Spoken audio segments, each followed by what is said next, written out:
Hello everyone, once again welcome to the channel history with Himanshu. आज की इस video में हम अपना नेक्स्ट कवर करने वाले हैं। पिछले में हमने इस्लामिक सेक्ट्स के बारे में पढ़ा था कि इस्लामिक सेक्ट्स शिया और सुन्नी दो तरह के थे जिन्होंने कि इस्लाम धर्म को वाइड स्प्रेड करने में काफ़ी योगदान डाला। नेक्स्ट है some of the Arab traders come to Malabar coast Kerala and adopt residential. बहुत सारे अरब ट्रेडर्स ऐसे थे जो मालाबार कोस्ट जो कि केरल के अंदर प्रेजेंट है आजकल, वहाँ पर आए और उन्होंने अपनी रेजिडेंशियल शिप वहीं बना ली, अपना वहीं पर रहना शुरू कर दिया। Some of the mosque also built at this time like Atia mosque in Bangladesh. बहुत सारे मॉस्क, बहुत सारे मस्जिद इस समय में बने, जैसे कि अतिया मॉस्क, ठीक है, ये मस्जिद बना जो कि बांग्लादेश में प्रेजेंट है आजकल। पहले ये इंडिया का हिस्सा हुआ करता था। मेड बाय वुडन, ये वुड का बना हुआ है। शाह हमानंद मॉस्क्यू इन श्रीनगर,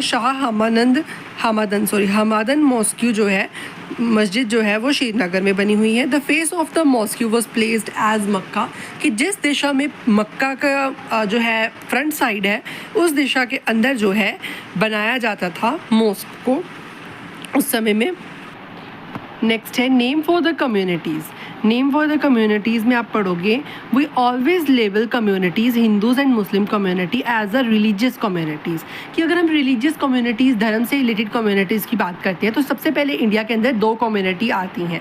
पहली है हिंदू, दूसरी है मुसलमान, जिनको एक तरीके से लेबल लगा दिया गया है कि भारत के अंदर यही दो कम्युनिटीज़ एग्जिस्ट करती हैं। In any Sanskrit text there was not written the name of any Muslim during 8 to 14 century. 8 से 14 सेंचुरी तक के टाइम पीरियड के अंदर एक बार भी कोई जिक्र नहीं आता है मुस्लिम्स के बारे में, किसी भी संस्कृत टेक्स्ट में कोई जिक्र नहीं है मुस्लिम्स के बारे में। तो मे बी उस समय में मुस्लिम्स एग्जिस्ट नहीं करते थे इंडिया में। People occasionally identified by their religion not by their region, कि मतलब लोगों को आइडेंटिफाई पुराने समय में रिलीजन के बेसिस पे, धर्म के आधार पे नहीं किया जाता था पुराने समय में, रीजन के बेसिस पे, कि जहाँ पर वो रह रहे हैं उस पर जो है आइडेंटिफाई किया जाता था कि ये इंसान कैसा है, ना कि रिलीजन, जो कि आजकल हिंदू मुस्लिम के उसमें चलता रहता है। वो पहले नहीं था, पहले रीजन के बेसिस पे होता था।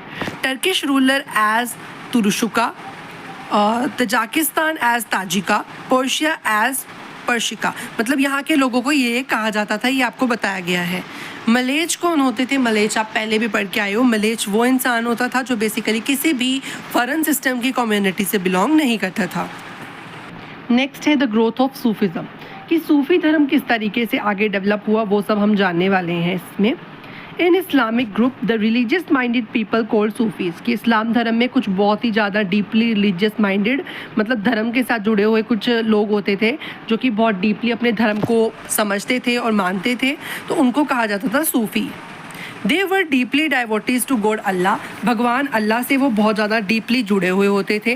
They think that people become very materialistic, उनका मानना था कि आज का इंसान बहुत ज़्यादा मटीरियलिस्टिक हो चुका है, मीन्स कि जो है जो आम चीज़ें हैं, पैसा, धन दौलत, उनसे काफ़ी जुड़ चुका है और काफ़ी ज़्यादा उसके पीछे भागने लगा है। And run after the material things, और जो भी मटीरियल थिंग्स हैं उनके पीछे भागता रहता है, पैसे के पीछे।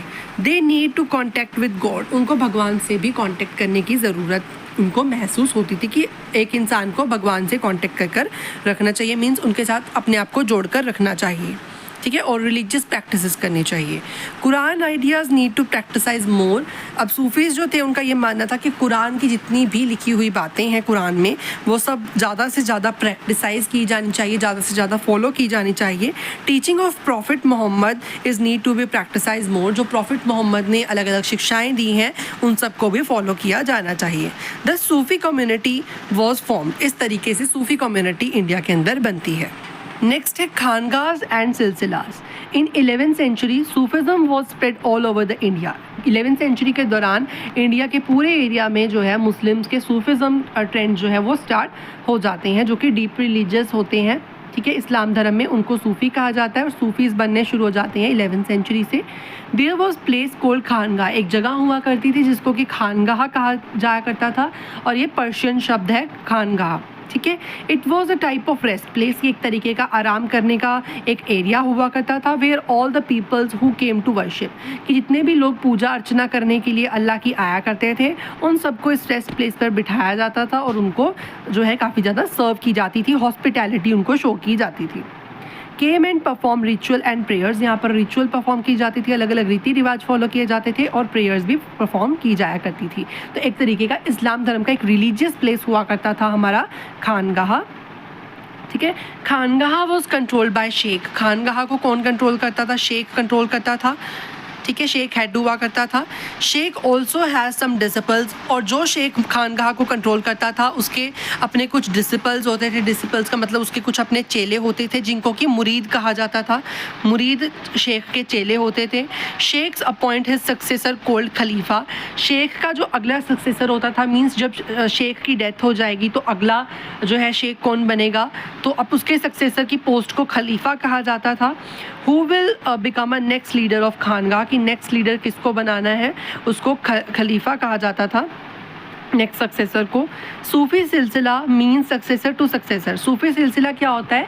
मीन सक्सेसर टू सक्सेसर, कि एक शेख से दूसरा शेख बना, दूसरे शेख से तीसरा शेख बना, तो इस टाइप के सक्सेसर सिस्टम को सूफी सिलसिला कहा जाता था, जो कि इस्लामिक ट्रेंड, इस्लामिक वर्ल्ड के अंदर 12th सेंचुरी के अंदर स्टार्ट हो जाता है। सिलसिला literally means is a chain between master and disciple, सिलसिला का अगर हम लिटरल मीनिंग ढूंढने जाए तो इसका असली मीनिंग होता है कि एक तरीके की चेन, चेन मीन्स जो आपस में जोड़कर रखती है, किसको? मास्टर को, मीन्स की जो हेड है, लीडर है उसको, और उसके चेलों को, उसके डिसिपल्स को। मास्टर जो है, जब भी मास्टर अपनी पोस्ट छोड़ता था तो वो अपने डिसिपल्स में से ब्लेसिंग देकर किसी एक को खलीफा अपॉइंट कर लेता था और शेख बना दिया करता था।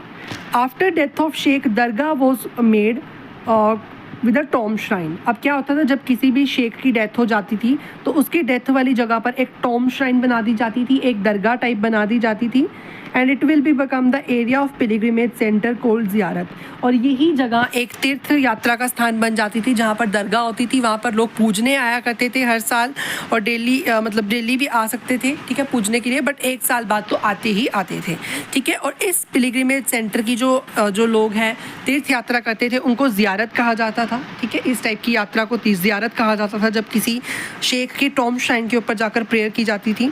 After a year death ceremony was made to pray God, God को प्रेयर करने के लिए हर साल डेथ सेरेमनी वाले दिन जब टॉम श्राइन बनाई गई थी, हर साल जो है वहाँ पर भगवान को याद किया जाता है, बिकॉज ऐसा माना जाता था कि जो जिस भी शेख की डेथ हुई है वो जाकर अल्लाह के साथ यूनाइट हो गया है, अल्लाह भगवान के साथ जाकर जुड़ गया है।